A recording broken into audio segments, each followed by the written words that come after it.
Bonjour, mon nom est Michel Proux, enseignant en formation professionnelle, le DEP 5291, transport par camion. Si tu regardes cette vidéo, c'est sans doute parce que tu assistes présentement à une théorie sur les tableaux de bord qui fait partie du module 2. En fait, ce que je viens faire, c'est simplement ajouter un complément d'information sur les Volvo. J'aime bien les Volvo. Les Volvo, ici, on a un écran d'accueil sur le tableau de bord. Okay? Je vais juste te montrer un peu, faire le tour avec toi de ce qu'on y retrouve. Tout d'abord, ça, c'est la page d'accueil. Mais pour faire défiler la page d'accueil et entrer et sortir du menu, nous avons ici, sur le même bras, dans le fond, que pour mettre en marche les essuie-glaces, il y a un bouton ici qui est Escape, dans le fond, pour sortir du menu. Puis à côté ici, si j'appuie, j'ai un Enter pour rentrer dans le menu. Puis sur le côté ici, vers le haut, vers le bas, c'est pour déplacer. Tu vois, si je déplace ici, pour aller sélectionner l'élément désiré. Si j'appuie sur indicateur et ensuite je fais Enter, on va voir ce que j'ai ici. Donc, indicateur. OK. Donc, j'ai ici la température extérieure. Donc, je nommerai peut-être pas tout, mais je vais laisser peut-être l'enseignant à tes côtés peut-être poursuivre. Là. Je vais passer rapidement. On a ici, on a la température de l'huile, etc. Ici, l'indicateur pour les batteries. Ici, la température des ponts arrière, avant, arrière. Donc, ça peut être des utilités là, qui peuvent être intéressantes, là, que vous allez apprendre un peu en module 2. Là. Si je sors de là, données de carburant, qu'est-ce qu'on y retrouve? Tu vois, ça c'est sans doute la moyenne que je fais ici, 31 litres au 100 km. Ici, la distance, l'autonomie que je peux parcourir avec mon réservoir. Actuellement, j'ai 1028 litres dans mes réservoirs. J'ai deux réservoirs pour un total de 3986 km d'autonomie. C'est sûr que c'est pas tous les camions qui sont équipés de cet indicateur-là. C'est pour ça qu'en module 6, pour planifier un voyage, tu vas apprendre une règle de 3 et ça va être important à savoir comment travailler avec ça pour savoir combien d'autonomie tu peux faire avec un camion, dépendamment de ton chargement. Donc, si je continue à défiler, on va voir ce qu'il y a d'autre. Moteur au ralenti, j'étais à 4% ici. Les primes, là, régime optimal. J'utilise le régime optimal à 98%. Je vais présumer que c'est bien. Limite de vitesse, 104 km/h. Donc, c'est le maximum que le camion peut aller. Donc, je vais sortir d'ici. Temps distance.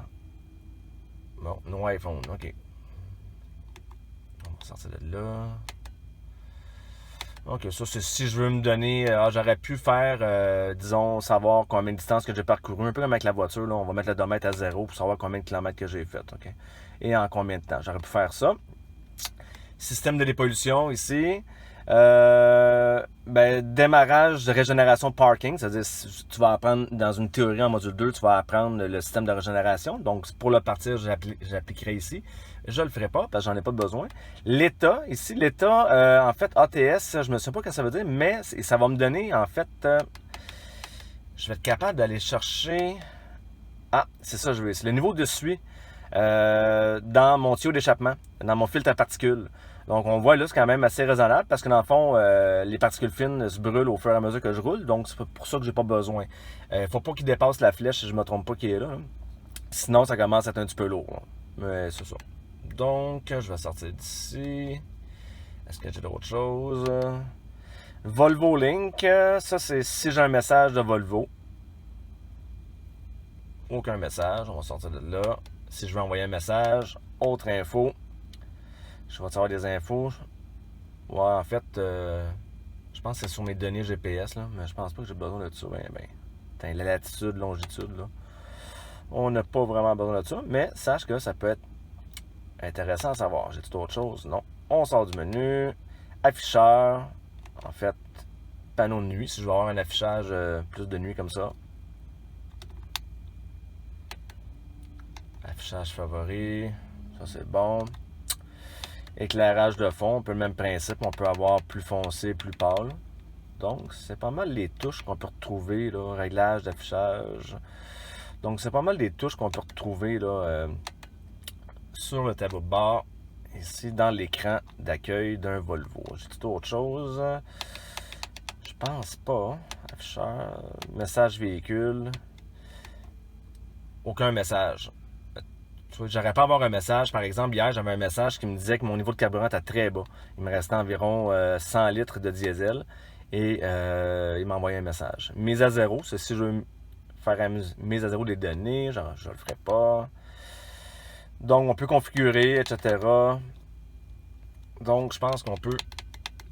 Il y a beaucoup à faire avec ça. Donc, il y a beaucoup à apprendre également. Alors, c'est tout. Alors, bonne théorie. C'est vrai, j'oubliais quelque chose. Une autre chose que je vais te montrer dans le même menu. Par contre, cette fois-là, je vais me déplacer plus vers la gauche. J'ai un autre bras de vitesse ici où on a un régulateur de vitesse. Je vais te laisser le soin. Je pense que tu l'as déjà appris ou on t'en a déjà parlé. Sinon, tu vas l'apprendre dans ta théorie très, très bientôt. Donc, il y a des boutons là-dessus, dans le fond, pour ajuster mon régulateur de vitesse. Et mon régulateur de vitesse qui est particulier, lui, il est adaptatif. C'est-à-dire que c'est comme un régulateur de vitesse intelligent. C'est-à-dire que si j'appuie... On a de la misère à voir là où est mon pouce. Ici, je vais appuyer là-dessus. Vous allez voir ce qui va se passer. Voyez-vous, ici, j'ai un intervalle de 4 secondes entre le véhicule qui me précède et mon véhicule. Que je peux déplacer, je crois que ça va de 2 secondes à 4 secondes. Ah non, 1.5. Je pourrais aller jusqu'à 1.5 secondes d'intervalle entre le véhicule qui me précède et moi. Ce qui veut dire que si mon régulateur de vitesse, mettons, est à 100 km/h, donc je cruise control à 100 km/h, puis il y a une voiture qui vient me couper, ben, par défaut, le système va faire en sorte qu'il va me ralentir. Le camion va me ralentir de lui-même. Donc, je n'aurai pas à freiner. Et au fur et à mesure que la voiture devant moi va prendre une distance, ben, mon véhicule va également prendre de l'accélération. Donc, ça sert dans le fond pour éviter les accidents. Et ça arrive souvent que si une voiture, disons, ne met pas son clignotant puis elle me coupe, ben ça va faire un freinage très très brusque. Là. Ça fait peur. Fait que faut toujours rester vigilant, malgré que ça soit un système super intelligent. Là, mais soyez quand même vigilant. Voilà, bon cours.